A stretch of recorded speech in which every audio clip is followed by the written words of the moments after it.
చెప్పు. నా పేరు లక్ష్మీనారాయణ. కొట్టేటి రామిరెడ్డి అనే రైతుకు నేను ఈ పసుపు తోటకు ఫస్ట్ భూమిలో న్యూట్రియన్స్ లోపాలు ఉన్నప్పుడు ఎస్ఎల్ఎస్ న్యూట్రికిట్ 3 కిలోలు వేయించాను. ఆ తర్వాత న్యూట్రియన్స్ లోపం తగ్గిన తర్వాత గోల్డ్ డ్రాప్ అనేది ఎకరాకి 5 కిలోలు ప్యాకెట్ ఇప్పించాను.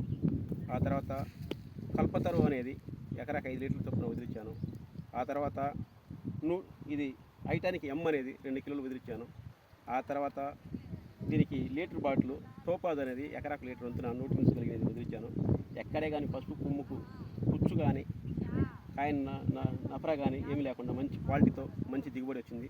రైతు బాగా చాలా సంతోషంగా ఉన్నాడు.